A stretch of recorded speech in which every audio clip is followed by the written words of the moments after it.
রাতের Sydney totally different দেখেন।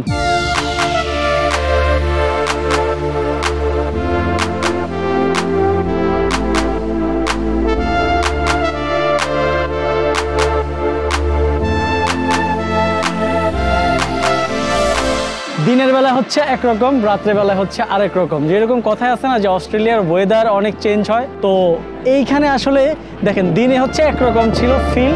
সিডনির যে অপেরা হাউস বলেন বা এখানে হারবার ব্রিজ ব্লক বলেন বা চারপাশের এই সাইডটা হচ্ছে একটু দুবাইয়ের ফিল দিচ্ছে, দুবাইয়ের ফিল। এই যে হচ্ছে হারবার ব্রিজ, দেখেন লাইটিং করা খুবই সুন্দর। আর এই হচ্ছে অপেরা হাউস, অসাধারণ একটা ভিউ লাগতেছে। যাই হোক, যারা যারা দিনে আসবেন তারা অবশ্যই রাতে একবার হলো ভিজিট করবেন, কারণ রাতের যে ভিউটা এটা টোটালি ডিফারেন্ট, খুবই অসাধারণ, অস্থির। যাই হোক, আর এই জায়গায় দাঁড়ায় থাকার যে ফিলটা অ্যামেজিং লাগতেছে, অ্যামেজিং, অন্যরকম। এখানে বসে বসে কফি খাওয়ার মজাটা মানে এখন টাকা উসুল হবে মনে হচ্ছে। এনভায়রনমেন্টটা একটু দেখেন চারপাশে, মানে পুরো একটা অন্য রকমের পার্টি ভাইব।